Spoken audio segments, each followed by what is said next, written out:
The ayes to the right, 1. The noes to the left, 58.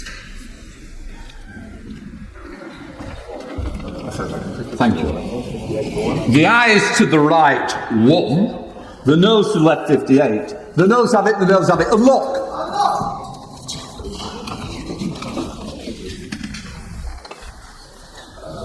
The clerk will now proceed to read the orders of the day.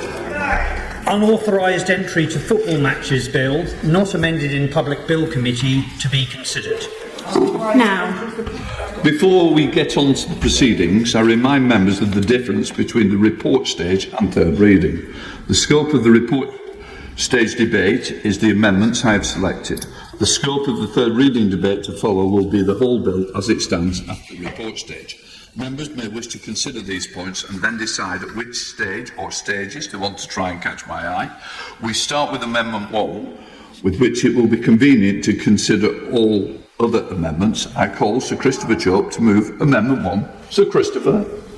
Speaker, I beg to move Amendment 1 in my name, and at the same time to discuss the other amendments in my name.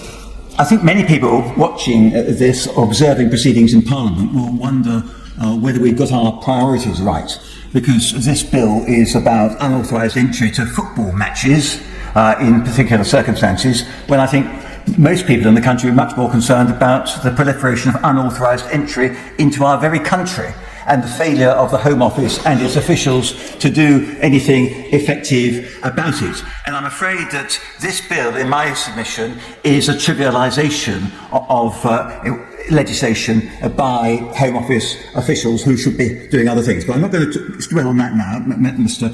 Speaker. What I'm going to do is say why I think that to extend the provisions of this bill beyond the long title, because the long title of the bill is create an offence of unauthorised entry at football matches for which a football banning order can be imposed following conviction. And this is not just about unauthorised entry, it's an attempt at unauthorised entry, which is contained within the provisions of the bill. And my amendments are designed to exclude attempts to enter from the provisions of this legislation, because it seems to me that such attempts are less important than the actual unlawful entry, and that to include them in the same category is disproportionate and unreasonable.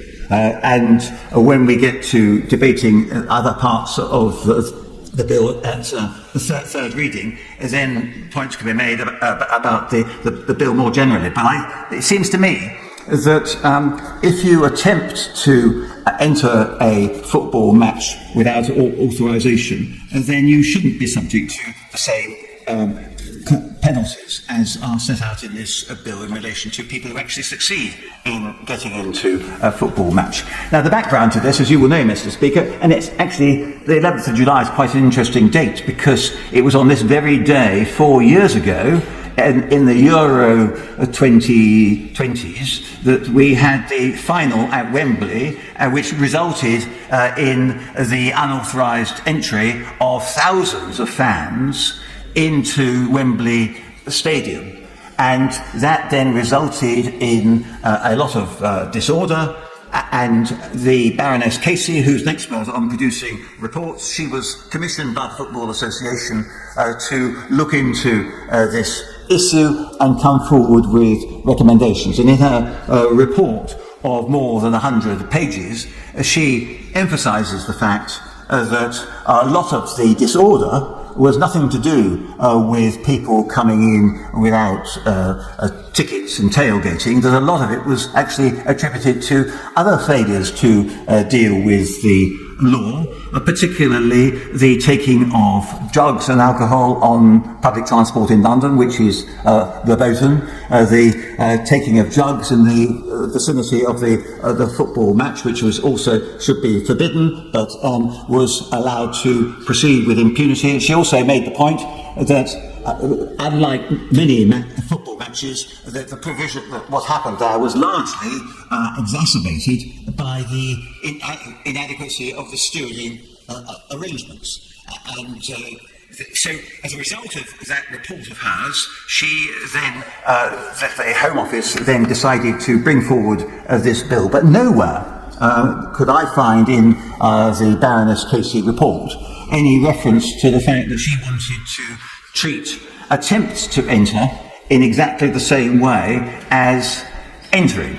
And that's why I put forward these amendments. And Mr. Speaker, it doesn't need, you can't want me to expand on this, except to say that it is in common law, normally an attempt to commit a criminal offence is an inchoate action, and that can itself be the subject of criminal proceedings. So you wouldn't need, in those circumstances, to have this written into the face of the bill in any event. But it seems to me that if you're creating a penalty which is quite severe, this is a penalty which could affect people's ability to be able to go and watch football matches for many, many years into the future. And the presumption, as you will know under the bill, Mr. Speaker, is that if you are guilty of an offence, then the presumption is that you will also be unable to go and visit football matches again as a spectator.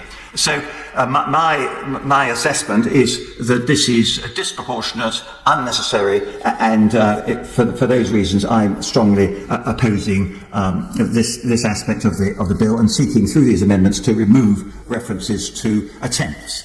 Turning now to amendment number 6, this is another example of where I think we need to try and tighten up private members' bills when they are brought before this place, so that the government doesn't have it all its own way. You will know, Mr. Speaker, that there are, I think, 4 other report stages of bills coming forward for debate this morning, and all of those other ones have a commencement date which is set out on the face of the bill. But clause 2.2 of this particular bill says this act comes into force on such day as the Secretary of State may by regulations made by statutory instrument appoint. The question I ask is why? Why is that necessary? Why can't we actually, in this very simple bill, say that these provisions will come into effect either on the day of royal assent or within 2 months of that royal assent, which would be the norm? What sometimes happens, of course, is that the government gives itself powers and does all the talk about supporting bills like this, and then it never brings forward the regulations. And the consequence of that, without any specific timetable, is that the ball is very much, to use that expression, in the government's court, because they can decide whether or not they're going to implement the provisions of this bill, which is put forward by the Home Office. And so I hope that when the Minister responds to this debate, he will explain why this is something that has to be introduced by regulations on a date yet to be specified, with, of course, the making of regulations in it.